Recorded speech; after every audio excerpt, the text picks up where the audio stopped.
좀 민감한 이야기는 이긴 하지만 연불하시는 연불 행자님들의 그 의욕을 좀 고치시키고자 차크라와 연불과의 관계에 대해서 제가 아는 범위 내에서 뭐 다 아는 그런 사람이 아닙니다. 저는 그렇지만 제가 공부한 내용, 제가 알고 있는 그런 내용에 한해서 좀 말씀드리고요.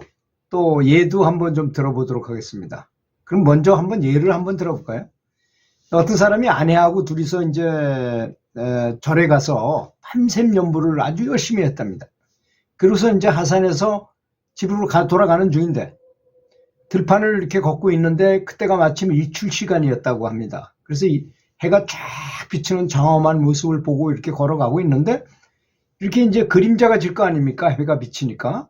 아마 저쪽 방향으로 해가 뜬 뒤쪽에서 뜨고 아마 가는 모양이었는데 가는데 자기 그림자를 보니까 그림자 위에 이렇게 부처님 뒤에 후광처럼 후광이 이렇게 보이더라는 거예요. 그 길이가 한 60cm 이상 정도 되는 그런 큰 원광이 하나 나타났더라. 원으로 된 빛이 하나 나타나더라 이겁니다. 그래서 야, 그건 뭐, 그리고 이제 그걸 딱 관해 보니까 정말 이렇게 빛인데 아주 저 형용하기 어려울 정도로 아주 영롱한 빛이더라 이겁니다. 정말 부처님 뒤에 있는 후광. 그리고 또 여러분들이 우리가 좀 알아야 될 사항이 동양이나 서강이나 신기하게 성자들을 그려놓으면 예수님은 물론이고 하여튼 예수님 밑에 무슨 수행을 하던 성자라고 말하는 분들의 그림을 그려놓고는 반드시 뒤에 후광을 이렇게 그려놨어요. 그건 우연히 그렇게 그려놓은 걸까요? 절대 그거 아닙니다. 예수님의 후광은 하얀 원으로 크고 부처님의 후광은 오색으로 된 광안으로 돼 있잖아요. 뭐 크기는 두 분이 비슷하지만 하여튼 그런 사람마다 또는 사람마다 좀 다르기도 하고 또 성향에 따라서 좀 달리기도 한 것 같은 느낌이 들어요. 그런 걸 보면 예수님은 사랑, 부처님은 대자 대비해가지고 뭐 같은 내용은 같은 거지만 하여튼 그 차크라의 모습은 좀 다르게 보인다는 것이 특징이라고 말할 수 있습니다. 근데 이제 제가 대만에 있는 그 어떤 분의 유튜브에서 한번 봤는데요. 한번 찾아보니까 찾지를 못하겠더라고요. 방광하는 사람 해가지고 찾아보니까 못 찾겠어요. 그 대만에 제가 틀림없이 본 내용인데요. 그게 뭐냐면 그 사람이 가슴에서 방광을 해요. 그분은 살아서 움직이면서도 계속 방광을 하는 거야. 근데 법당 안에 들어가서 연불을 할 때만 나고 바깥으로 나오면 전혀 방광을 하지 않더라고요. 그분이 그렇다 그러면서 거기 설명이 나와요. 그 모습을 보니까 확실히 방광이라는 게 있긴 있구나 하는 것을 확실히 느끼겠더라고요. 그걸 보니까. 그 사람이 뭐 특별한 사람이고 보통 사람이었는데도 그래 방광을 하더라고요. 모르죠. 그분의 의식 상태는 어느 정도인지 뭐 그런 거에 대해서는 나온 거 아니고 그 신기한 모습에 대한 것만 유튜브에 나왔으니까. 그래서 이제 사람에게는 그럴 가능성도 있겠구나 하는 거를 우리 수련자들은 많이 느낍니다. 사실 저는 중국 기공을 배우고 나서 먼저는 참선을 하다가 그 다음에 중국 기공을 배워서 부친의 병을 고치기 위해서 중국 기공을 아주 높은 단계까지 배웠어요. 이론적으로 다 배웠죠. 그런 것에 대한 것을. 그 다음에 이제 명상, 많은 신통이 생겨가지고 이거 잘못되지 않을까 싶어서 아주 정말 깨달은 스승이라는 분한테 입문을 해가지고 명상을 하게 됐어요. 저는. 그 명상 속에 연불이 있기 때문에 연불을 오랫동안 한 사람이 됐죠. 한 30년 정도 연불을 했습니다.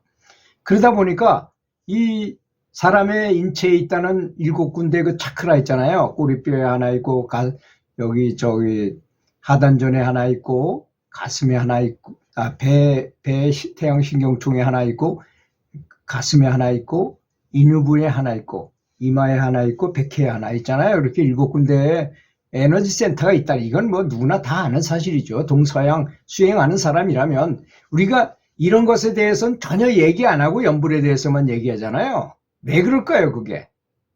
그런 수준을 겪고 그렇게 이론적으로 뒷파팅대어 설명할 수 없기 때문에 그런 것 뿐입니다. 어떤 부산에 있는 제가 늘 얘기했던 부산에 있는 일자무식의 할머니가 관세음보살만 하기만 하고 아픈 사람 손을 대면 설사 부러진 다리도 이렇게 주물러주면 그냥 벌떡 일어나서 걸어가 완전히 낫더라 이거죠. 그런 능력이 왜 그럴까요? 이게 차크라의 입장에서 보면 에너지 센터, 우리 동양에선 차크라를 단이라고 말했잖아요. 그 단의 입장에서 보면 아주 지극히 이해가 쉽게 가는 내용인 것입니다. 그렇잖아요.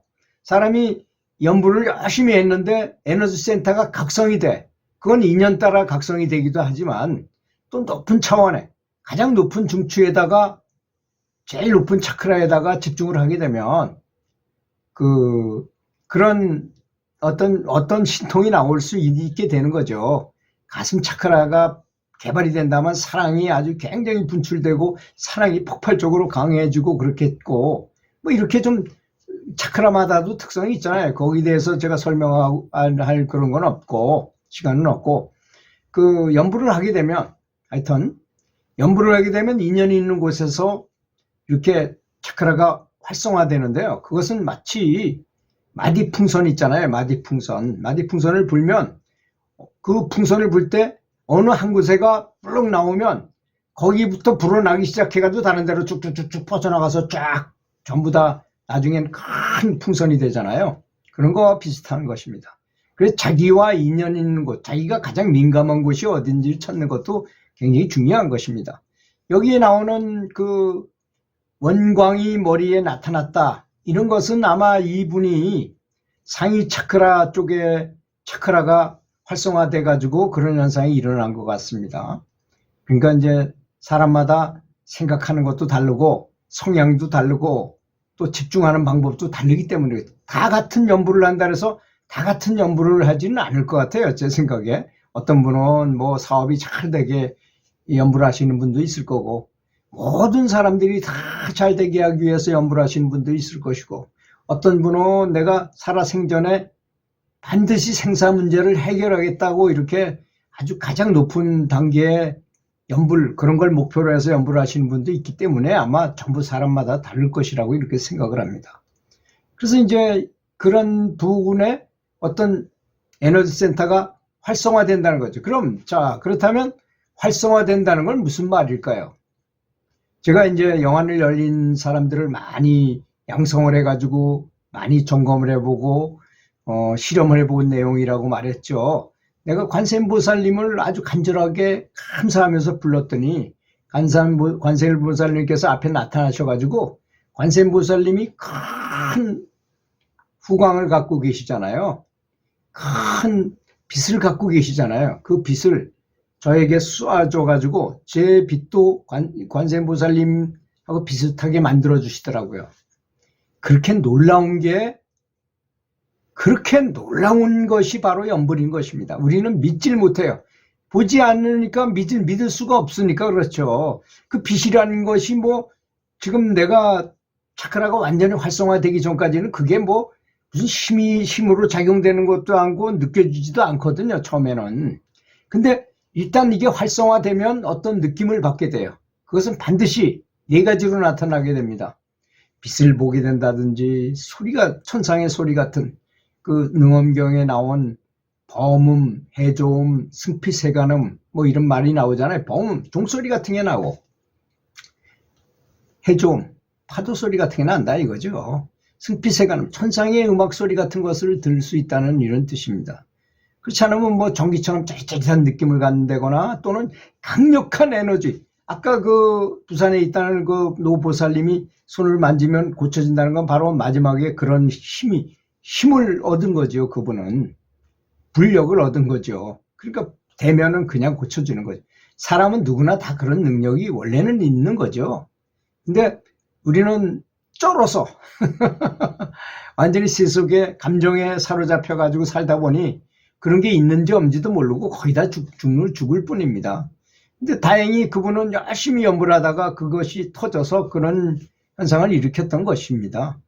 그러니까 누구나 다 있는 거라는 점을 알아야 됩니다. 그러니까 성심을 다해서 아주 지극히 감사하면서 연구를 하게 되면 서서히 그런 현상이 나타날 수 있어요. 그 중에 한 가지라는 것, 그 네 가지 중에서 한 가지라는 그런 활성화되는 증상이 나타날 수 있다는 것입니다. 이제 하나가 잘 되면 두 가지도 되고 세 가지도 되고 네 가지도 되겠죠. 아까 마대풍선처럼 그렇게 되는 것이고, 자기가 어떤 곳이 가장 민감한 곳인가 아무 것도 한번 생각해 보는 것도 좋을 것이라고 생각합니다. 참 이것은 조심스러운 내용입니다. 왜 그러냐? 이런 데 대해서 얘기하는 사람이 단 한 명도 없기 때문입니다. 그렇죠? 연구를 하는데 무슨 에너지 센터가 활성화된다고? 그런 걸 알거나 그런 걸 얘기하는 분이 없기 때문에 그렇습니다. 그런데 뭐 수월선사나 이런 분들이 방광을 하거나 탄원 스님이 방광을 했다거나 뭐 방광한 분들이 굉장히 많잖아요. 실제로 또 거사님들도 그렇고 보살님들도 세속의 제가자들도 계세요. 그런 분들이 백봉 김기추 선생님 같은 분도 그렇게 큰 방광을 하시고, 그게 방광이라는 게 에너지 센터의 활성화하고 관련이 있는 것입니다.